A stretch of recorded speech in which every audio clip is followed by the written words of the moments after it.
বিসমিল্লাহির রহমানির রহিম।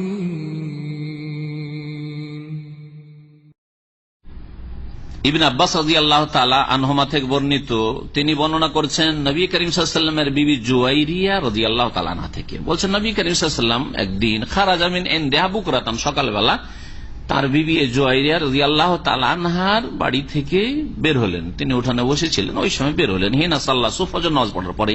ওয়াহিয়া ফি মসজিদে, আর সেই সময় জুয়াইরিয়া রাদিয়াল্লাহু তার যে নামাজ পড়ার জায়গায় মুসাল্লা, ওই মসজিদ বলা হয়েছে, ওখানেই বসেছিলেন।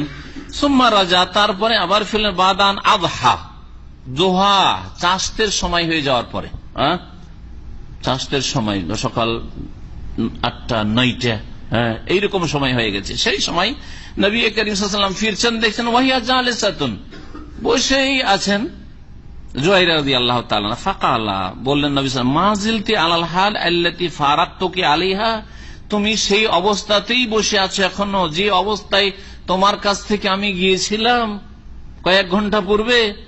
কালা, তিনি বললেন নাম, হ্যাঁ, এখন ওই অবস্থা আমি উঠিনি, মুসাল্লা থেকে, আমার নামাজের জায়গা থেকে উঠিনি, আমি আল্লাহ পাকের জিকির আজকার করছি।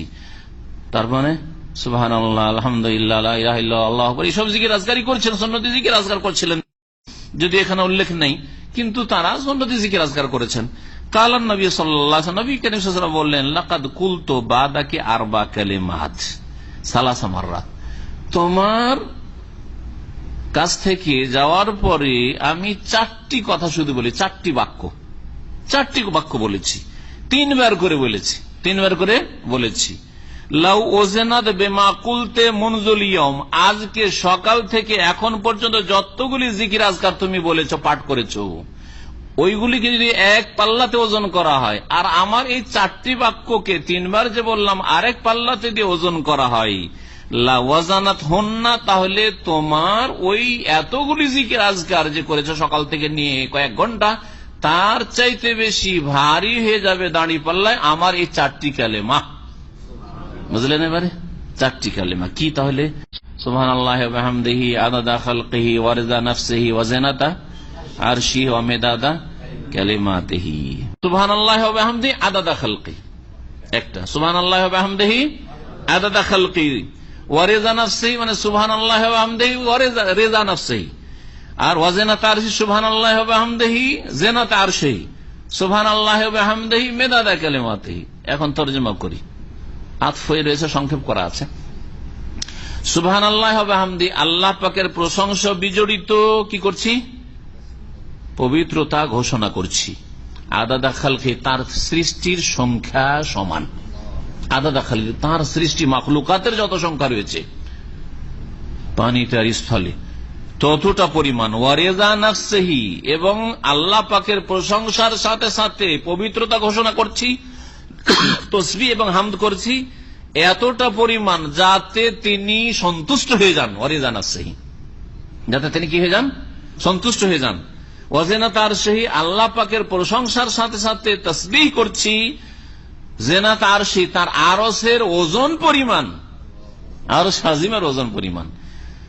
তারপর অমেদাদা কালিমাতিহি, মানে ছিল সুবহানাল্লাহি ওয়া বিহামদিহি মেদাদা কালিমাতিহি, আল্লাহ পাকের প্রশংসার সাথে সাথে তাসবিহ করছি, পবিত্রতা ঘোষণা করছি।